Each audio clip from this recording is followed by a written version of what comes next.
지난주에 저희가 야고보서 3장 1절에서 12절까지 내용을 다루면서 사람들의 혀가 얼마나 악한 도구로 사용이 되는지에 대해서 살펴보았습니다. 그래서 심지어 거룩한 하나님의 백성이다라고 구별되어진 신자들의 혀조차도 사단의 스파이와 같은 존재이기 때문에 너무나 쉽게 그 사단의 유혹에 넘어가서 하나님의 원수를 이롭게 하는 도구가 된다라는 사실을 확인했죠. 그런데 이렇게 사람의 혀가 악하게 쓰이게 되는 것은 혀 자체가 악한 것이 아니라 그 혀를 사용하고 있는 사람의 생각과 마음이 악하기 때문에 그렇다라는 것도 살펴보았습니다. 그런 의미에서 야고보 사도가 우리에게 마치 샘의 한 근원에서 쓴 물과 단물이 나올 수 없듯이 신자의 그 근원이 순수하고 깨끗한 것이다 라고 한다면 그 신자의 입을 통해서 나오는 것도 순수하고 깨끗한 것이어야만 한다라는 결론을 내리면서 저희가 이야기들을 마쳤습니다. 그런데 문제는 우리의 현실이 그렇지 못하다라는 것이죠. 그래서 그렇다면 도대체 우리가 어떻게 우리의 이 마음을, 우리의 생각을 순수하게 깨끗하게 지킬 것이냐, 혹은 만들어 갈 것이냐에 관한 문제가 생기게 되고, 그 답으로 야고보 사도가 무엇을 제안했냐면 바로 오늘 본문에 등장하는 지혜가 바로 그 문제를 해결할 수 있는 답이 된다라는 것입니다. 여러분들한테 한번 질문하죠. 여러분들은 지혜로우신 분이십니까? 이렇게 물어보면 다들 자신 있게 답하실 분들이 별로 없죠. 그럼 다른 질문을 할게요. 여러분들 생각하시기에 여러분들은 어떤 사람이 지혜로운 사람이다라고 생각들을 하십니까?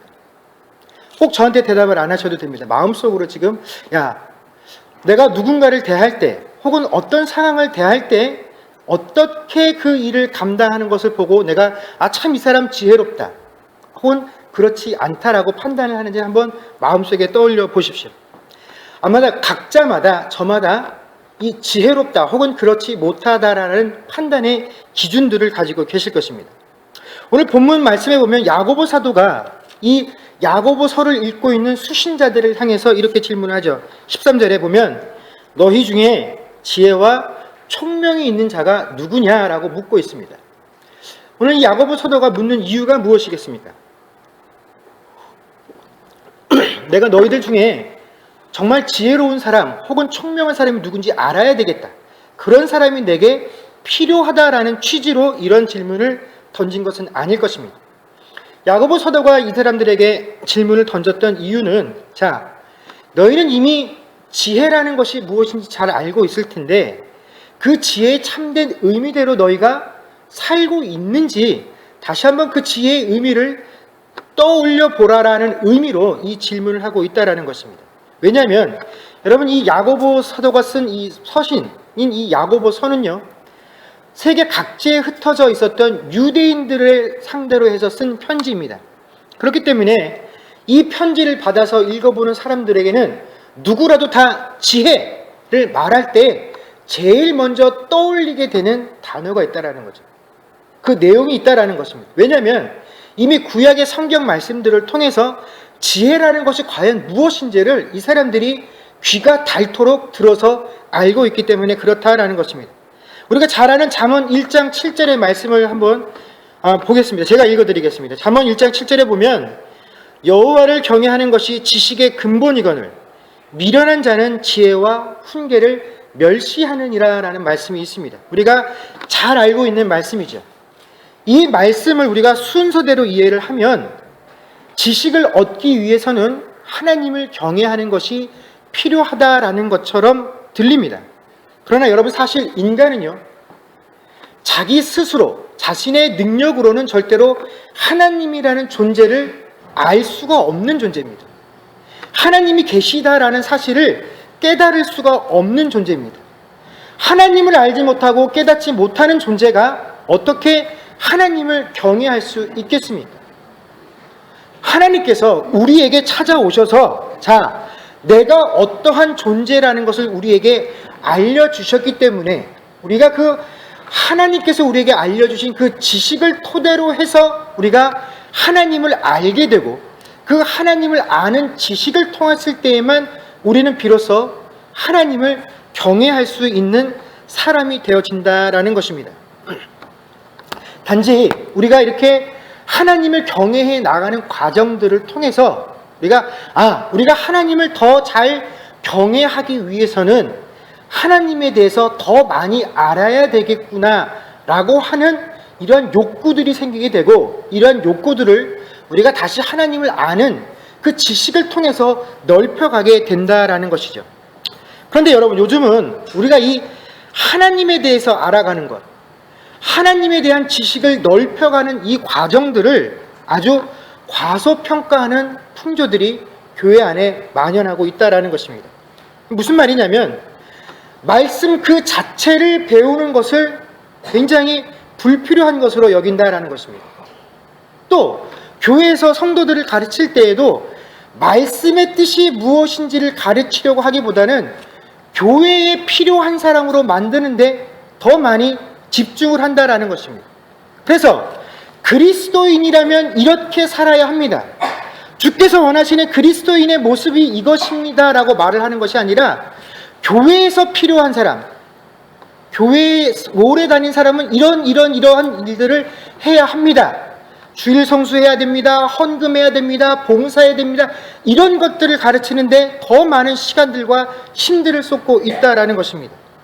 그러면서 마치 우리가 이 하나님을 아는 지식은 기초적인 것이고 그것들을 응용해 나가는 것을 지혜다라고 생각을 해서 우리가 이 지식보다는 지혜를 더 높은 것이다라고 많은 사람들이 생각을 해서 이 신앙생활을 할 때 있어서도 지혜를 지식보다 더 가치가 높은 것, 혹은 우리에게 신앙생활을 하는 데서 더 필요한 것으로 생각을 한다라는 것입니다. 그런데 이것은 우리가 지혜와 지식을 오해하기 때문에 벌어지는 일입니다. 여러분, 성경이 가르치는 지혜와 지식은 이런 관계 가운데 있는 것이 아닙니다. 여러분, 지식은 하나님을 아는 것입니다. 하나님을 아는 것이 지식이다라고 한다면 성경에서 말하는 지혜란 무엇이냐?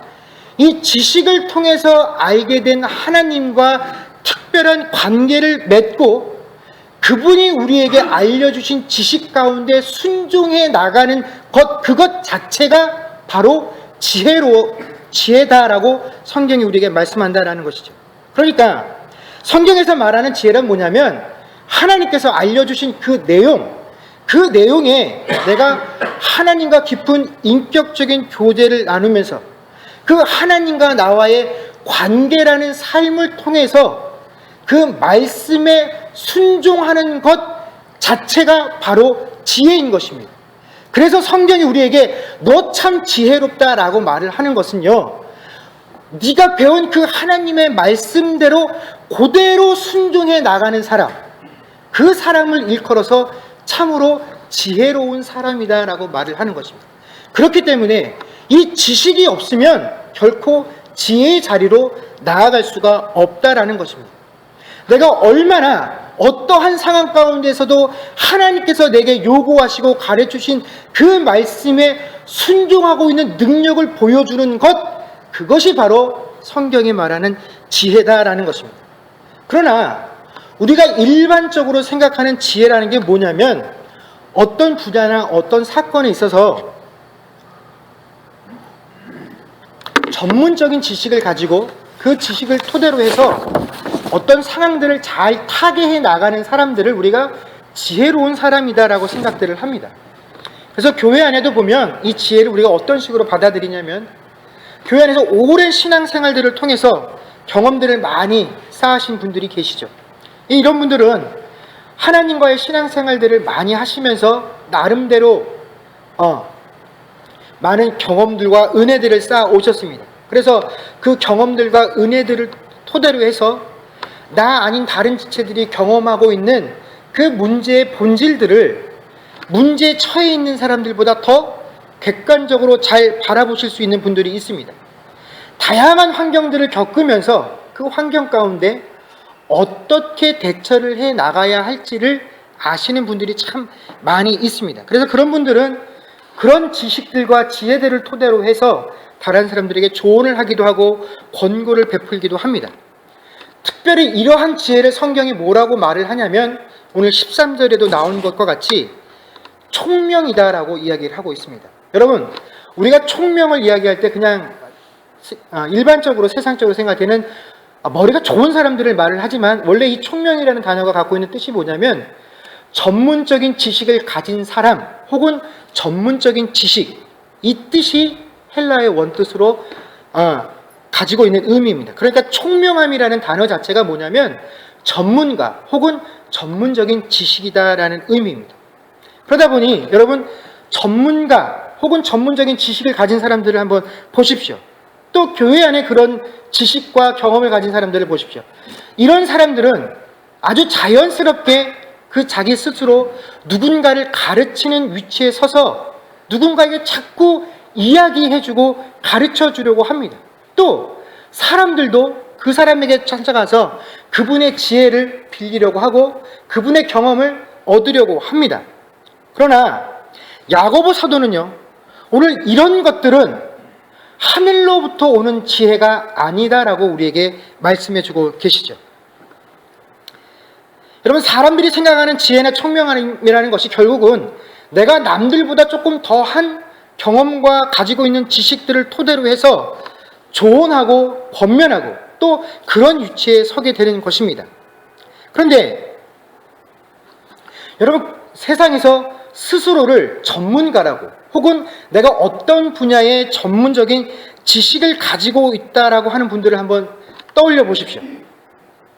그런 분들은 자신이 가지고 있는 그 지식이나 지혜를 결코 굽히지 아니하는 특성이 있다라는 것입니다. 그래서 야고보 서다가 우리에게 뭐라고 말을 해주고 있냐면, 만약 자기 자신이 하나님으로부터 지혜와 총명이라는 은사를 받았음을 보여주고 싶으면 누군가에게 권면하고 누군가에게 충고하고 누군가에게 자신의 경험과 지식을 전달하는 그런 것으로 네가 하나님께 지혜나 총명을 받았음을 보여주지 말고 어떻게 보여주라고 얘기합니까? 13절에 보면 선행으로 말미암아 지혜의 온유함으로 그 행함을 보여주라라고 우리에게 말씀해주고 계시고 있다라는 것입니다. 여러분, 그렇기 때문에 그리스도인이 지혜라는 것을 언급할 때 그 지혜는요, 말로 누군가에게 권면하거나 말로 자신의 경험을 전달해 주는 것이 지혜가 아니다라는 것입니다. 그리스도인들이 말하는 지혜라는 것은 몸으로 보여주는 것입니다. 그런데 그 몸으로 보여주는 것이 어떠한 특징을 가지고 있어야 하냐면 온유함을 가지고 있어야 한다라는 것입니다. 그럼 이 온유함의 뜻이 뭐냐? 우리가 흔히 온유함이다라고 말을 하면, 생각을 하면 어떤 특징들을 떠올리게 되냐면 성격이 조용하고 차분한 사람을 떠올리게 됩니다. 그래서 이런 사람들을 온유하다라고 이야기를 하죠. 그러나 성경에서 말하는 온유함이라는 것은 태어난 사람이 가지고 있는 그 본성적으로 그 사람이 성격이 순한 것을 의미하는 것이 아니라, 온유함은 두 가지를 의미합니다. 첫 번째, 사람을 대했을 때에는 그 사람을 대해서 어떻게 해요? 자기 자신을 억제하는 겁니다. 하나님을 대해서는 하나님께서 나를 다루시는 모든 것들이 가장 선한 방법이라는 사실을 결코 의심하지 않는 것이 바로 온유함입니다. 이것이 성경에서 우리에게 온유함이 무엇이냐라고, 우리에게 온유하라고 말을 했을 때 성경이 우리에게 요구하는 삶의 태도라는 것입니다. 그런데 제가 앞에도 잠깐 언급했다시피 세상에서 우리가 흔히 전문가라고 말을 하는 사람들, 혹은 어떤 분야에 대해서 전문적인 지식과 경험을 가지고 있는 사람들은 절대로 자신의 의견을 굽히지 않습니다. 내가 잘 알고 있는 어떤 분야에 대해서 이야기할 때, 그 사람과 내가 이야기할 때 내 의견을 굽히게 되는 것을 어떻게 생각합니까? 굴욕이라고 생각을 합니다. 나도 전문가고 저 사람도 전문가고 똑같이 조언을 해주고 똑같은 권면을 해주었는데 이 이야기를 들은 사람이 내 것이 아닌 다른 사람의 것을 듣고 그 사람의 충고를 따라갔을 때 뭐라고 느끼냐면, 지금까지 내가 쌓았던 지식이, 내가 지금까지 쌓아왔던 그 모든 경험들이 다 그 사람의 선택을 통해서 무시당했다라고 생각을 하게 된다라는 것입니다. 그러나 여러분, 그 온유라는 것은, 성경이 우리에게 말한 온유라는 것은 뭐냐면, 내가 사람을 대할 때 그 사람 앞에서 내 것을 억제하는 것입니다. 내가 가지고 있는 지혜와 지식과 경험을 통해서 그 사람을 내 뜻에 복종시키는 것이 아니라 그 사람 앞에 나를 복종시키는 것이 성경이 말하는 온유함이다라는 것입니다. 그래서 누군가를 내 뜻대로 따라오게 했다라고 자랑하고 좋아할 필요가 없다라는 것입니다. 이건 성경이 말하는 이 온유함에 거스르는 것일 뿐만 아니라 하늘로부터 오는 지혜가 있다라면 결코 이런 행동을 할 수 없다라는 것이죠. 그래서 마태복음 11장 29절 말씀에 보면 이렇게 예수님께서 말씀하십니다. 나는 마음이 온유하고 겸손하니 나의 멍에를 메고 내게 배우라. 그리하면 너희 마음이 쉼을 얻으리니 라고 말씀해 주고 계십니다. 여러분, 예수님께서는 우리에게 너희가 나를 따라서 지기를 원하는 멍에는 이런 것이다 라고 말씀해 주셨습니다.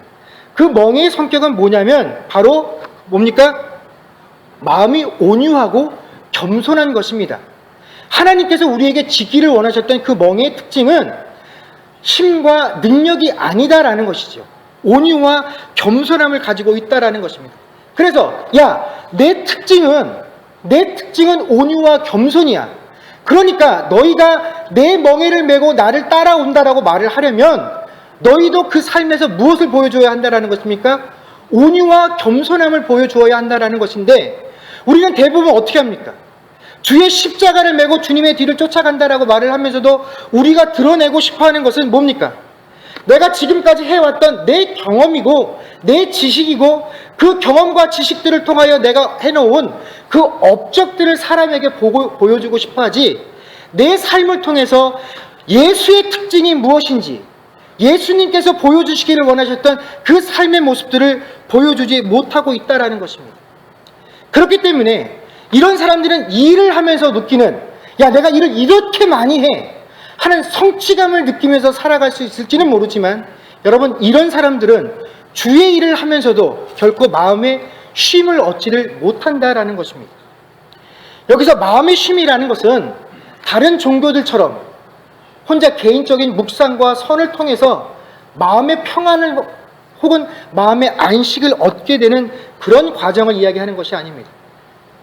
내가 누군가나 어떤 상황을 통해서 마음에 큰 상처를 입었는데 그 상처가 없어지는 것, 혹은 그것이 회복되어지는 것이 마음의 쉼이 아니다라는 것입니다. 혹은 크리스찬들이 흔히 고백하는 것처럼 내려놓음을 의미하는 것도 이 마음의 쉼의 상태가 아니다라는 것이죠. 예수님께서는 우리가 모든 것을 다 내려놓기를 원하지도 않으십니다. 주님께서는 세상의 것들로 인하여 근심하는 그 걱정과 그 마음들을 주님 앞에 내어놓기를 원하지만, 주님은 우리에게 분명히 뭘 지기를 원하십니까? 멍에를 메고 나를 따라오라고 말씀하신다라는 것이죠. 여러분, 이 멍에를 맨다라는 사실을 우리가 어떻게 알 수 있습니까? 우리가 지식을 통해서만 이 사실을 알 수 있다라는 것입니다. 이 지식을 알고 있는 사람들만이 이 마음의 쉼을 얻을 수 있는 길로 나아갈 수 있다라는 것이죠. 그러면 도대체 성경이 말하는 마음의 쉼이란 뭐냐? 우리가 일반적으로 알고 있는 그런 뜻이 아니라, 하나님께서 지금 모든 상황과 모든 조건과 내 모든 기도의 제목 가운데 내 뜻대로 내 의지대로 해주지 아니하신다고 할지라도 하나님에 대해서 적이적인 마음이나 불편한 마음을 갖지 아니하는 상태가 바로 마음의 쉼을 얻는 상태다라는 것입니다. 여러분, 이것은요, 자신들을 위하여 십자가를 지시고 있는 그 상황 가운데서도 예수님께서 바로 이 인류의 죄를 위하여 십자가를 지고 가시고 있는 그 상황 가운데서도 당신을 조롱하고 손가락질하는 그 사람들을 다 참아내실 수 있는 그 상황, 그것을 의미하는 것이고, 또 그들을 위하여 십자가에 못 박히신 후에도 여전히 그 십자가 밑에서 내려오어 봐오라고 조롱하는 그 사람들을 향해서 아버지, 저들이 자신들이 하는 짓을 몰라서 그렇습니다. 저들의 죄를 저들에게 돌리지 마십시오라고 하는 그 기도할 수 있는 그 상황 속에서 또 야, 내가 너희들을 위해서 이렇게 십자가를 지고 있는데 왜 나의 이런 고통과 헌신을 몰라주냐 하고 그들을 책망하지 아니하시고 내가 하는 모든 것들이 다 헛되다라고 말씀하지 아니하시며 그 상황 속에서 다 이루었다라고 말씀하실 수 있는 오직 그 예수님의 모습 속에서 발견할 수 있는 것이 바로 이 마음의 쉼의 상태라는 것입니다. 여러분, 주의 멍에를 매지 않고서는 결코 배울 수 없는 것이 이 마음의 쉼의 상태라는 것입니다. 여러분, 이것을 아는 것이 바로 온유함을 가지고 있는 자들이 세상에서 보여줌을 통해서 아, 너희가 정말 마음의 쉼을 누리고 있는 자들이로구나. 마음의 쉼을 누리고 있는 자들, 아, 너희는 온유한 자들이로구나. 그렇다면 그 온유함의 모습들을 통해서 아, 너희는 정말 하나님께로부터 온 지혜를 가지고 있는 자들이로구나 라는 것을 우리가 보여주고 알 수 있다라는 것입니다. 그런데 이렇게 하늘로부터 온 지혜를 누리지 못하는 사람들은요, 결국 지혜가 있다라고 고백을 하면서도 결국은 자신들의 지혜와 그 모습들을 어떠한 모습으로 세상 가운데 드러나게 되냐면 14절 말씀에 보면 시기와 다툼으로 그 지혜들을 드러내게 된다라는 것입니다. 오늘 본문의 시기라고 번역된 이 헬라어 젤로스는요, 우리가 일반적으로 생각하고 있는 그런 나쁜 의미의 시기가 아닙니다. 원래 이 단어 자체가 가지고 있는 참 의미는 뭐냐면 마음의 흥분, 열정 혹은 열정적인 마음이다라는 뜻만 가지고 있는 단어입니다. 그런데 이러한 마음을 표현하는 단어가 그 앞에 보면 뭐라고 되어 있습니까? 너희 마음속에 독한 시기와라고 되어 있죠. 이 열정적인 마음이 이 앞에 등장하는 독한 것과 같은 나쁜 것과 결합하게 되면 우리가 알고 있는 그 시기라는 단어의 뜻으로 변질되게 되어진다라는 것입니다. 이것이 이 열정적인 마음이 독한 것, 나쁜 것과 결합하게 되어지면 우리가 알고 있는 그 시기라는 의미를 가지게 된다라는 것이죠. 여러분, 사람들 중에 보면요, 자신의 모습이나 자신이 하고 있는 일에 대해서 주변 사람들이 어떻게 평가하고 어떤 이야기를 하는지에 대해서 굉장히 민감한 분들이 있습니다. 그런데 그분들이 주위 사람들의 평판에 대해서 민감한 이유가 내가 옳은 길을 가고 있는지 혹은 잘못된 길을 가고 있는지 사람들의 이야기를 통해서 그래, 내가 지금 잘못된 곳으로 가고 있구나, 내가 빨리 그 사람들의 이야기를 충고 삼아 바른 길로 가야지 라는 취지로 다른 사람들의 반응에 예민한 게 아니라, 다른 사람들의 반응에 예민한 분들의 특징이 뭐냐면 내가 하고 있는 일, 여기에 굉장히 자존심이 강합니다. 내가 결정해서 추진하는 일들, 내가 지금까지 경험하면서 지혜와 지식으로 쌓아놨던 것들에 대해 자부심이 굉장히 강하기 때문에 누군가가 거기에 흠집을 내고 거기에 도전하는 것에 대해서 결코 마음이 편하지 않기 때문에, 거기에 굉장히 흠집 나는 것을 좋아하지 않기 때문에 다른 사람들이 내가 하는 행동에, 내가 한 말에 어떻게 반응하는지에 굉장히 민감하게 반응을 한다라는 것입니다. 그래서 이렇게 다른 사람들의 말과 평판에 민감하신 분들은요, 내가 꼭 지켜야 된다라고 생각하는 것, 여러분, 그것을 지키기 위해서라면요, 얼마든지 다른 사람하고 싸울 준비가 되어 있는 분들입니다. 얼마든지 누군가가 내가 중요하다라고 여기는 것에 대해서 도전을 하고 그 영역을 침범하게 되면 그것을 지키기 위해서 얼마든지 싸울 수 있는 그런 마음의 준비가 되어 있는 사람들이 다른 사람들이 내게 하는 말에 그 평판에 민감한 사람들의 특징이다라는 것입니다.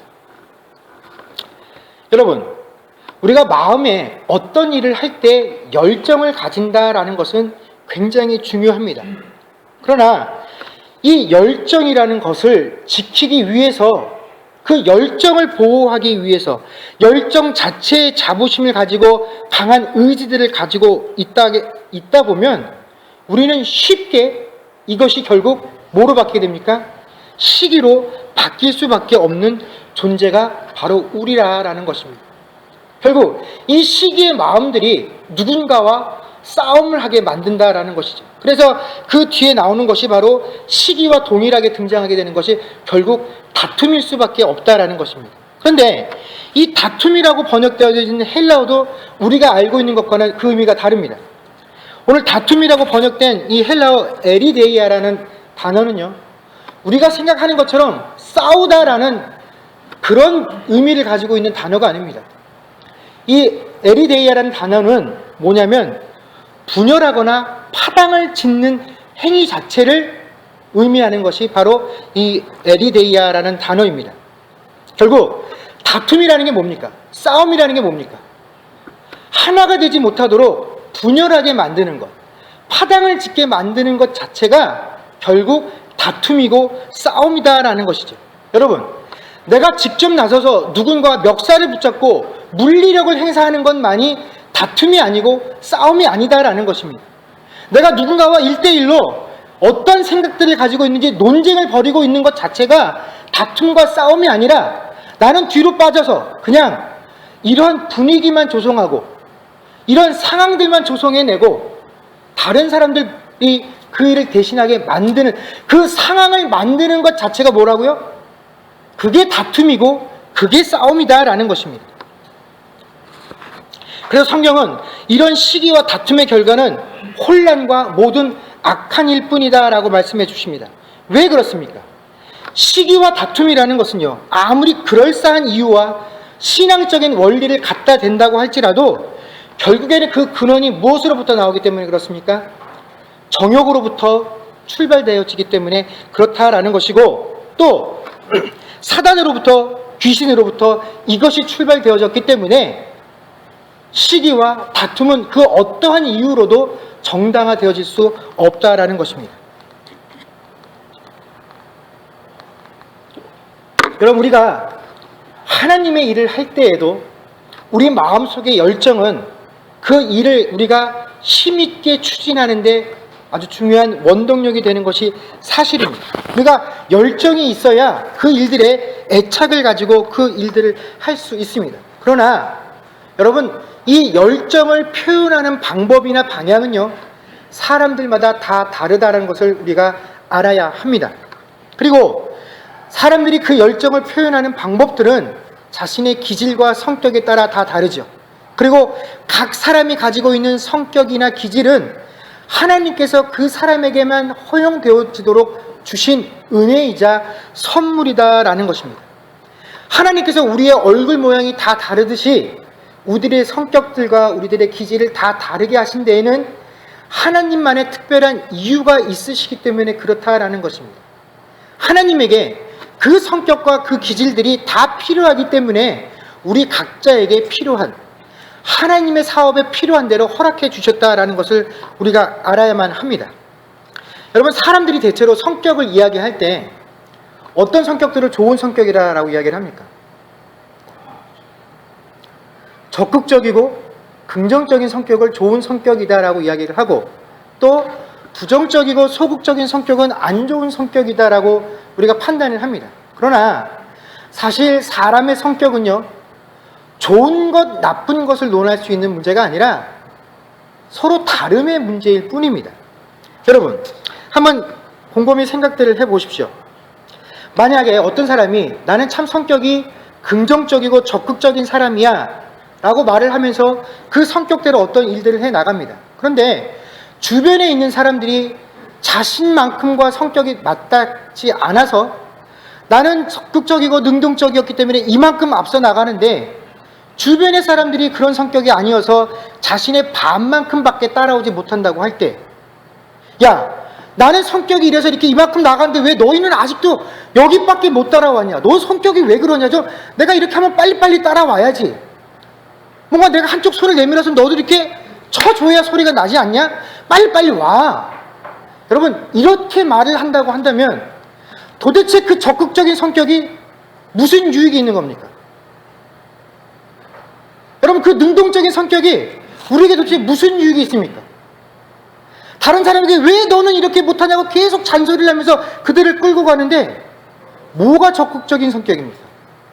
여러분, 진정으로 적극적인 성격이다라고 말을 하려면 다른 모든 소극적인 사람의 성격들을 다 감안하고, 너희가 그렇게 한다고 할지라도 내가 그것들을 다 감안하고 그것들을 다 이해하고 내가 다 품고 나갈게. 너희들은 그만큼만 해도 좋아. 내가 나머지를 모두 다 채우고 나갈게 라고 말할 수 있어야 어디 나가서 내 성격은 정말 적극적인 성격입니다 라고 말을 하셔야 합니다. 그 나를 못 따라오는 것들을 보면서 차곡차곡 다 꼬집어내지 않고 충분히 그럴 수 있어. 그러나 나는 이만큼 되니까 내가 먼저 나가서 너를 기다려주고 있을게 라고 되어야 어디 앞에 나가서 저는 긍정적인 성격입니다 라고 말을 해야지, 이것이 되지 못하면 어디 나가서 내 성격은 긍정적이고 혹은 적극적입니다 라고 말을 해서는 안 된다라는 것입니다. 여러분, 다른 사람을 둘러보지 않으면서 나만 적극적이고 그래서 앞으로 나아간다는 것은, 여러분, 이것보다 더 이기적인 성격은 없습니다. 여러분, 우리가 그것을 알아야 합니다. 그런데 유감스럽게도 우리 주변에서 이렇게 진정한 의미에서 긍정적이고 적극적인 성격을 가진 사람을 보기가 어렵죠. 왜 그렇습니까? 온유함으로 행하지 않기 때문에 그렇다라는 것입니다. 저 사람을 보면서 나를 그 사람에게 정복시켜주는 억제를 갖지 못하기 때문에 그렇습니다. 많은 사람들과 관계를 맺으면서 내가 하나님 앞에서 하나님께서 나에게 이런 상황들과 형편과 처지와 내 옆에 이런 사람들을 허락해 주셨다라는 것에 대해서 이것이 하나님께서 내게 주신 가장 선하고 좋은 방법이다라는 사실을 내가 인정하지 못하기 때문에 온유함으로 행동할 수 없다라는 것입니다. 여러분, 사도행전 15장 말씀해 보면 최초의 종교회의에 해당하는 예루살렘 회의에 관한 내용이 등장을 하게 됩니다. 그 내용이 뭐냐면, 바울과 바나바가 안디옥 지역에서 교회를 운영해 나갈 때 거기에 마침 유대계 그리스도인들 중에 몇 명이 들어와서 그 사람들에게 너희도 모세의 율법을 따라서 할례를 받아야지만 구원을 받을 수 있다라고 가르쳐주게 된 것입니다.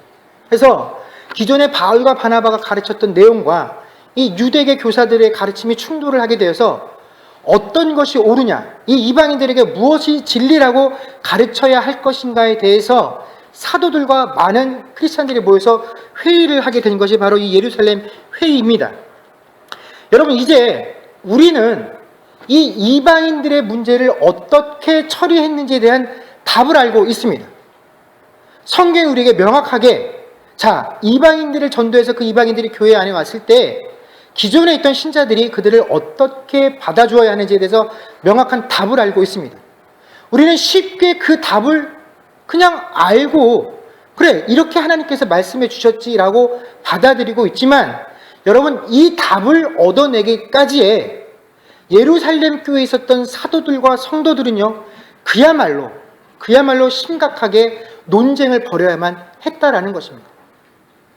그들도 서로가 어떤 것이 옳고 어떤 것이 하나님의 참뜻인지를 논하기 위해서, 결정하기 위해서 아마 자신들이 가지고 있는 모든 지식들을 총동원해서 자신의 뜻과 의견과 반대인 사람들과 논쟁을 벌였을 것입니다. 여러분, 그러나 그 순간에 그 예루살렘 교회에는 그 어떠한 상황 가운데서도 결코 시기와 다툼은 일어나지 않았다라는 것입니다. 너하고 나하고 생각이 틀려? 그럼 우리는 같이 못하겠네. 갈라서자. 내 뜻이 더 옳다라는 것을 주장하기 위해서 결코 그들과 분당하지 않았다라는 것입니다. 하나님의 뜻이 무엇인지를 결정한다는 취지로 내 뜻과 다른 사람을 향해서 시기의 마음들을 갖지도 않았다라는 것이죠.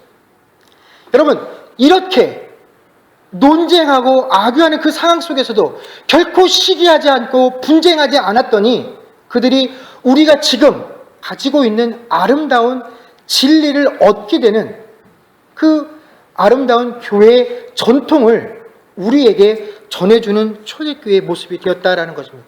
그리고 그들이 그렇게 심각한 논쟁들을 통해서 얻어낸 결론이 뭐였습니까?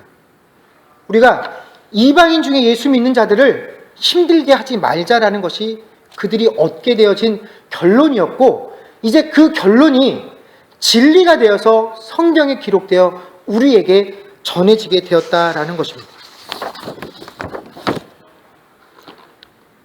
여러분, 그들이 발견한 진리는 무엇입니까?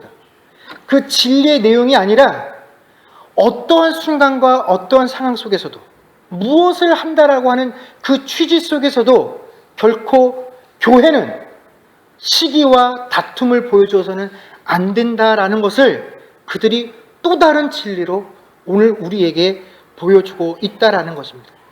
그것이 바로 하늘로부터 난 지혜를 소유한 자들이 여러분 함께 모여서 신앙생활을 하는 모습이다라는 것입니다. 그렇다면 도대체 이 하늘로부터 난 지혜의 특징들이 무엇이냐? 그것이 바로 17절에서부터 등장을 하게 됩니다. 위로부터 난 지혜는 첫째 성결하고라고 되어 있습니다. 여러분, 하늘로부터 난 지혜의 첫 번째 특징은 뭐냐면 바로 성결입니다. 이 성결이라는 것은요, 우리가 땅으로부터 난 지혜와 대조를 하자면 시기의 반대편에 서 있는 것입니다. 즉 성결함은 시기와 반대되는 것이다 라고 생각을 하시면 됩니다. 우리가 어떤 열정들을 가지고 일단 우리가 뭔가 일을 시작하게 되면 우리가 결과를 향해서 쭉 나아가게 되다 보면 우리는 나도 모르는 사이에 이 일이 하나님께로부터 시작되어져서 가는 일인지, 이게 내 욕심으로부터 시작되어서 가는 것인지 사단으로부터 나오는 것인지를 혼동하면서 그냥 오로지 결과 하나만을 바라보면서 일들을 추진할 때가 많이 있습니다. 여러분, 그러다 보면 시기와 다툼이 생기게 되죠. 그런데 이 시기가 우리의 마음속에 생기려고 하면 어떻게 됩니까? 이 독한 것들을 내 마음속에서 없애야 되는데 그 독한 것들을 없애는 것, 지금 내가 생각하고 있는 것, 내 마음속에 자리 잡고 있는 것들이 정말로 순수하게 하나님의 것으로부터 나오는 것인지 아니면 정욕으로부터 나와서 시기를 만들려고 하는 독한 것인지를 판단할 수 있도록 우리가 늘 성결함들을 유지하고 있어야 한다라는 것입니다. 두 번째는 그 다음에 화평하고 관용하고 양순하며 긍휼과 선한 열매가 가득한 것입니다. 여러분, 이것은 갈라디아서 5장 22절에 등장하는 성령의 열매들과 그 순서들을 비슷하게 가지고 있는 구조입니다. 즉 여러분, 신자의 지혜라는 것은요, 어떠한 어려운 상황을 닥치게 되었을 때 여러분 그 상황을 해결할 수 있는 열쇠와 같은 역할을 하는 것이 지혜가 아니다라는 것입니다. 여러분, 신자들이 가지고 있는 지혜라는 것은요, 이 성령의 열매와 같이 내가 그 문제를 맞닥뜨렸을 때 그 문제를 하나님 뜻과 하나님의 방법대로 순종하고 난 이후에 얻게 되는 결과가 바로 지혜다라는 것입니다. 그래서 하나님이 너 참 지혜롭다라고 말씀해 주시는 것이지 내가 지혜로워서 그 문제를 해결할 수 있게 되는 것이 아니다라는 것입니다. 우리 안에 하나님이 정말로 계신 것, 성령 하나님께서 정말로 내주하고 계신 것이 그 문제를 통해서 그 결과로 드러나게 되는 것, 여러분 그것이 지혜다라는 것이죠. 마지막으로 하늘로부터 난 지혜의 특징은 뭐냐면 편견과 거짓이 없는 것이다 라고 말씀해 주고 계십니다. 여러분, 편견이 없다라는 것은 하나님 앞에서 두 마음을 갖지 않는 것입니다. 또 거짓이 없다라는 것은 내가 사람 앞에서 서로 다른 두 가지 모습을 보여주지 아니하는 것이 거짓을 가지지 아니하는 것이죠. 결국 편견도 거짓도 가지지 아니한다라는 것은 내가 사람 앞에서나 하나님 앞에서나 오늘 이 야고보 사도가 말하는 것과 같이 한 군원에서 한 가지 물만을 내어주는 모습을 보여주는 것, 여러분 이것이 바로 하늘로부터 난 지혜를 가진 자들이 살아가는 삶의 모습이다라는 것입니다. 여러분, 이렇게 해서 하늘로부터 온 지혜를 갖춘 자들의 최종적인 모습이 무엇이냐?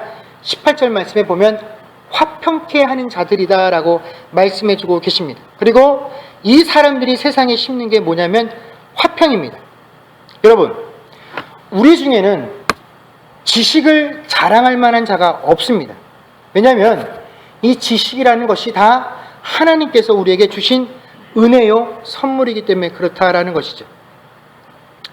하나님께서 우리에게 오셔서 구원을 허락하지 아니하셨다라면 우리가 결코 하나님을 알 수 없는 존재가 바로 우리이기 때문에 우리가 얼마나 알고 있고 얼마나 많은 것들을 경험하고 있었던 것을 이야기하는 것은 아무런 의미가 없다라는 것입니다. 그러나 우리가 경험과 지식을 자랑하지 않는다고 할지라도 우리는 누구나 다 서로가 서로에게 지혜를 보여주어야 할 의무는 있는 자들입니다. 우리가 하나님 앞에서 내가 정말 하늘로부터 난 지혜를 가지고 있는 자입니다라는 것을 보여주어야 할 의무를 가진 자들이 바로 우리 신자들의 모습이다라는 것입니다. 여러분, 성도는요, 그 지혜를 지식과 권면이나 권고, 이 말로써 보여주는 것이 아니라 행동으로 보여주는 것입니다.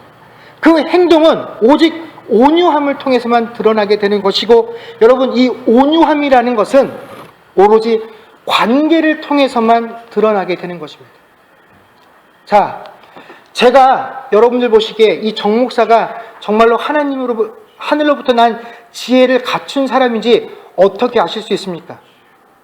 제가 이 자리에 서서 여러분들한테 번지르르하게 설교하고 여러분들이 모르는 헬라어, 히브리어 단어 몇 가지를 소개해주는 그 지식으로 제가 하늘로부터 난 지혜를 여러분들에게 보여주는 것이 아닙니다.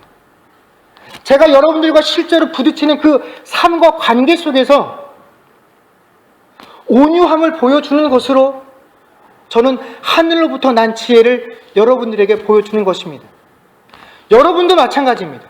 여러분도 저에게 여러분들이 정말로 하늘로부터 난 지혜를 소유한 자라는 것을 보여주시는 것은 저에게 좋은 말을 해주는 것이 아니라 제가 여러분들에게 가르치고 하나님께서 허락하신 지식들을 함께 나누었을 때 내가 정말로 그 지식을 압니다 라고 하는 그 지식에 순종하는 모습을 통해서 여러분들도 저에게 하늘로부터 난 지혜를 소유한 자임을 보여주는 것이고, 우리가 모두 다 그렇게 살 때에 우리가 하나님 앞에 우리가 정말로 하늘로부터 난 지혜를 가지고 살아가는 자들입니다 라는 것을 보여줄 수 있다라는 것입니다.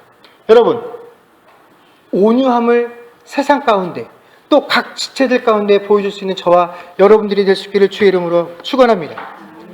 온유함은요, 사람과 사람 앞에서 내가 나를 주장하지 않고 정복당하는 것입니다. 여러분, 옆에 있는 지체들에게 의견을 굽히는 것, 여러분 부끄러워하지 마십시오. 정복당하는 것이 이기는 것입니다. 여러분, 지는 것이 아닙니다. 자존심 상하는 일이 아닙니다. 부끄러운 일도 아니죠. 여러분, 우리가 이 공동체 안에서 화평을 심는, 화평케 하는 자들로 설 수 있는 저와 여러분이 될 수 있기를, 또 그런 주님의 교회가 될 수 있기를 주의 이름으로 간절히 축원합니다. 기도하겠습니다.